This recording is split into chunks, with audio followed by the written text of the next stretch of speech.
This here is the Bic Crystal. Reliable and smooth, has a nice traditional pencil shape. Also, it's very cheap. But what is most impressive about this pen is that few people on Earth haven't seen one, or at least some knockoff version. Because back in the year 2006, this pen hit a milestone of the 100th billionth Bic Crystal being sold.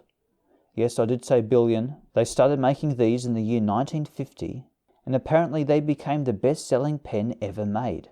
And I think that's an incredible tragedy for the environment. 100 billion disposable pens. So let's just put that number into perspective, because it's a big number and you can't really wrap your head around it.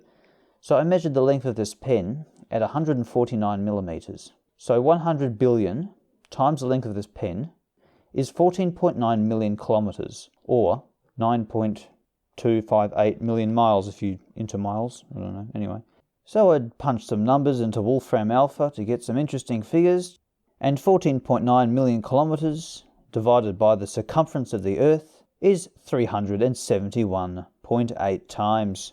You could wrap a line of these pens around the Earth that many times.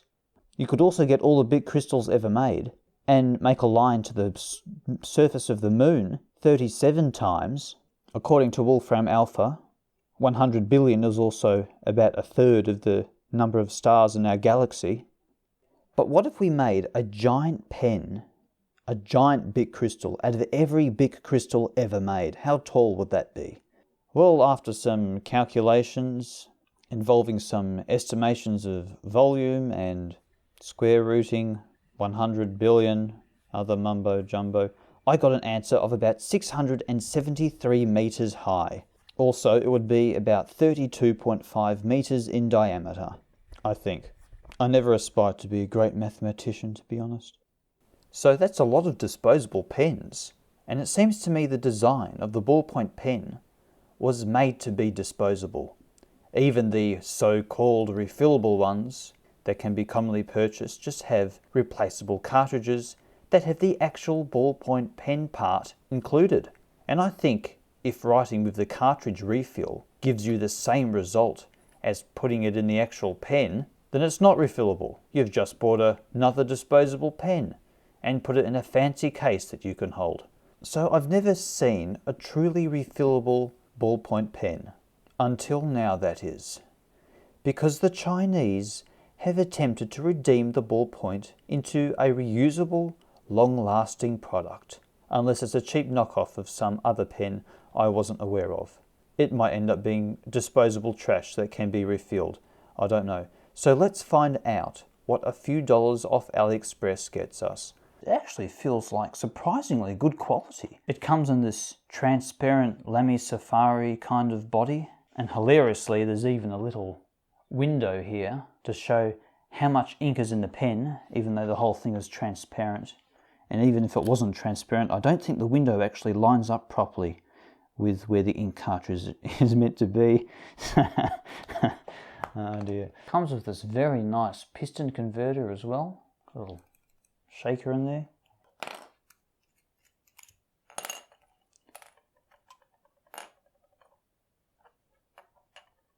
And now future me will tell you how much this costs by putting it on the screen somewhere here. Because I can't remember. So, now because I have piston converters like a fountain pen, I'm going to presume these are designed for fountain pen ink. So I have some platinum carbon black and some Parker Quink ink. So first let's find out if this refillable ballpoint pen can be refilled like a proper fountain pen with a piston converter in it. Oh, there is ink coming up, slowly coming up. I'll go up and down a few more times, see if it fills up. Oh yes, it has ink in it. It can be refilled like a proper fountain pen. So let's wipe some ink off this pen. Look at that, it actually works. Well, I can say one thing, it's certainly not as smooth as the Bic Crystal. Quite usable though, very comfortable to hold. And now listen to what it sounds like so you can hear how kind of scratchy it is. Here is the Bic Crystal to compare it to. Of course, it's a lot more inkier than any actual biro ballpoint pen. It's technically a rollerball because it contains water-based ink in it. Okay, let's put some platinum carbon black in the other one. This is a pigment-based fountain pen ink. Up and down a few times. This one even feels even better actually. That's really nice. Pretty typical Chinese quality control. Not everyone is identical. No, actually I can't tell the difference now. Okay, I'm going to do some drawing with these. Give you a long-term review. Yeah.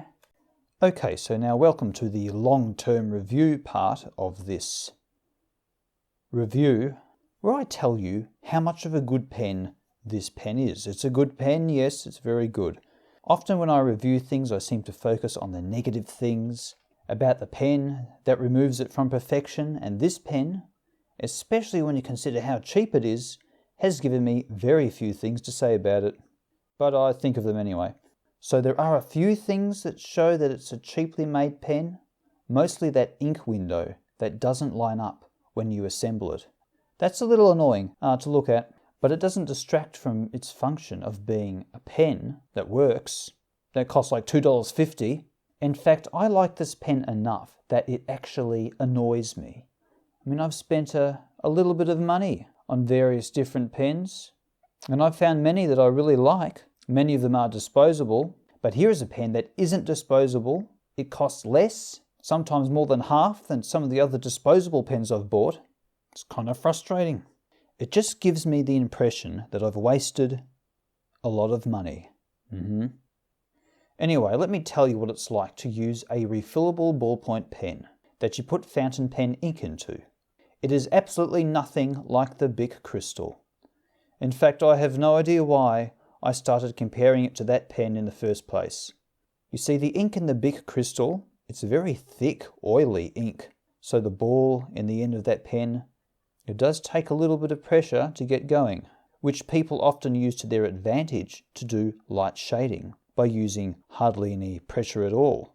But I'm not going to describe to you anymore what a Bic Crystal is like to use because I'm sure you've already used one at some stage. There's no point describing to you what chicken tastes like. Yeah, this refillable ballpoint pen takes no pressure at all to get the ink flowing. It will make a solid line at the slightest pressure, as it contains a much thinner water-based ink. And because of that, I should stop calling it a ballpoint and start calling it a roller ball, because the type of ink in the pen is the difference between those two names. It's a rollerball because it contains water-based ink. Okay, right. And it's a good rollerball. It's not the most smoothest rollerball pen I've ever used. It's not as smooth as some of the uni pens. And the smoothness of it is slightly dependent on what angle you use it at. So at about 30 degrees from horizontal, seems to be quite smooth. And then you put it down to 45 degrees.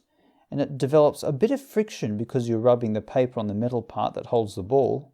But at 90 degrees, completely horizontal from the paper, it has this strange feeling of being, and now I'm going to use a word that may completely mislead you as I'm trying to describe something very subtle, but it's the only word I can think of to describe it. Just imagine I'm like a professional wine taster who takes a small sip of wine and then says something about it like, yes, this one tastes a bit fruity. And everyone is like, what is this guy on about? It's made out of grapes. It's literally full of fruit. Does he mean it's like a different kind of fruit? A pawpaw perhaps? And then your average wine drinker tastes it and is like, I think I can taste fruit. Or is it the trifle I just ate? Yeah, okay, this is the word. It feels rattly. It feels a little rattly. It's not really a problem. I don't know why I even mentioned it. It's just a vague feeling. I'm not talking about the pen being rattly. I'm talking about this tiny little ball at the end of the pen you can't even see feels vaguely rattly, you know. You can barely see the ball at the end because I bought the fine models of this pen, which claim to be like 0.38 millimeters.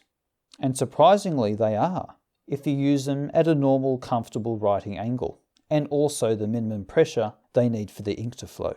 But if you use them horizontally from the paper, you can get even thinner lines, like equivalent to 0.2 millimeters from a fine liner. Sometimes. It depends on what ink you use actually. The platinum carbon ink seems to have a higher viscosity than the Parker Quink ink. So the Parker Quink ink produces thicker lines. So I used the platinum carbon ink the whole time. I also really like the grip on this pen too. It's a copy of that Lamy Safari grip, but because the pen requires no pressure to use it, the grip doesn't really need to be amazing anyway. So that's like 2 pluses, you know. So there's one more thing I can say to describe how much I like this pen.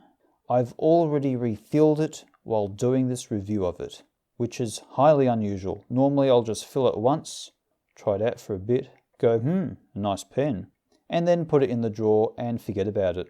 But this thing I've been using for like 2 weeks now. If it keeps this up, it might replace my Jinhao 777 as my favourite cheap refillable pen.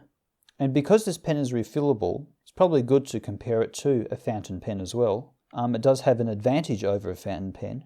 With a fountain pen, if you're sketching something really quickly, you might get some line skipping, because the relationship between the ink flow down the tines versus the amount of paper which is moving under them are not perfectly related, you know. But with a ballpoint pen or a rollerball pen, it is, because the faster you move, the more that little ball spins around and releases more ink. So I can't seem to make this thing skip at all, no matter how fast I draw with it. Okay, well, I hope you enjoyed this review of this amazingly cheap pen. Please tell me in the comments if it's a knockoff of something better quality, but this thing seems to be good enough anyway. I also hope you enjoyed these drawings which I made. If it doesn't make any sense, these drawings, it's because it's a sketch of a dream I had recently. First I dreamt that I was a giant bird that flew into people's back gardens and ate the dog food. Then I dreamt I was a 3-foot tall telekinetic lizard monster thing that had to fight a wannabe King Kong. We fought down to the shore.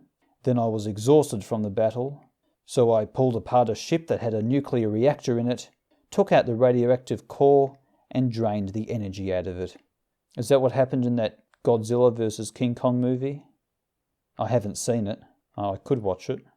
Or I could get more sleep instead. Which one is most likely to be the least disappointing? Okay, good night. I mean goodbye. See you later.